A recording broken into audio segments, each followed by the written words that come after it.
Si nous nous référons au récit parlant des récompenses et des faveurs que Dieu accorde aux pèlerins et à ceux qui commémorent le martyre de l'imam Hussein, nous allons forcément nous poser la question de savoir pourquoi Dieu accorde autant d'importance à l'imam Hussein.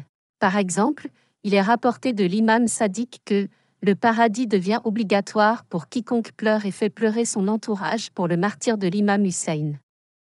Pour répondre à cette question, nous allons vous relater une conversation entre l'imam du temps, 12e imam des chiites duodécimains, et descendant du prophète de l'islam, le prophète Mohammed et le savant Bahrul Uloum.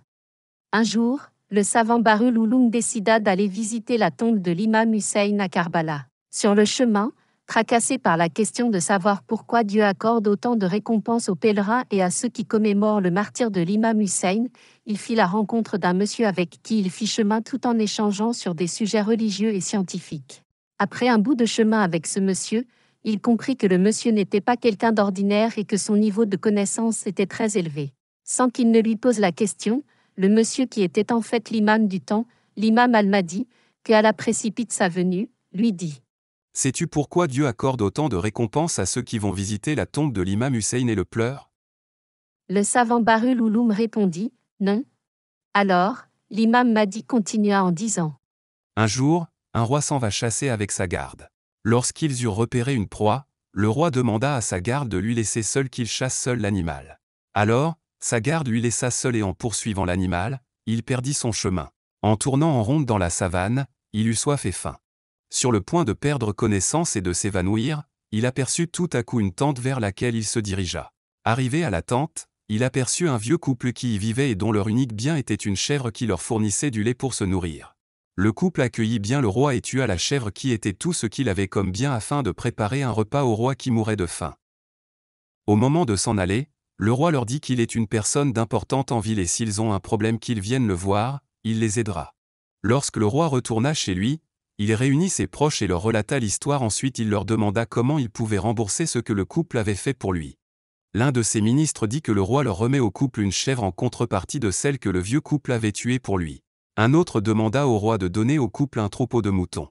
Une autre personne demanda au roi de donner en contrepartie des bijoux et de l'argent au couple. Après avoir écouté les propositions de son entourage, le roi baissa la tête puis dit: Vous vous trompez tous. Ce couple a sacrifié tout ce qu'ils avaient pour moi, ces deux personnes m'ont sauvé la vie, c'est grâce à eux que je suis là maintenant. Je serais mort s'ils n'étaient pas venus à mon secours, ils m'ont donné tout ce qu'ils avaient. Si je dois rembourser ce qu'ils m'ont fait, alors moi aussi je dois leur donner tout ce que j'ai. C'est-à-dire que je dois leur donner mon royaume, mon trône et tous mes biens. L'imam Mahdi dit par la suite: Cheikh Bahrul Uloum. L'imam Hussein a sacrifié tout ce qu'il avait pour Dieu.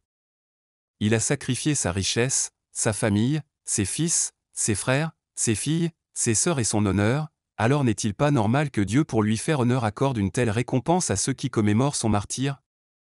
Avec cette histoire racontée par l'imam Mahdi, le sens de la parole du prophète lorsqu'il dit « Quiconque est pour Dieu, Dieu est pour lui » devient clair et c'est ce que Dieu fit avec Imam Hussein. L'imam Hussein a donné tout ce qu'il avait dans le chemin de Dieu et Dieu à son tour pour lui faire honneur, donne la meilleure récompense qu'il peut accorder à sa créature, qui est le paradis, à ceux qui commémorent son martyre.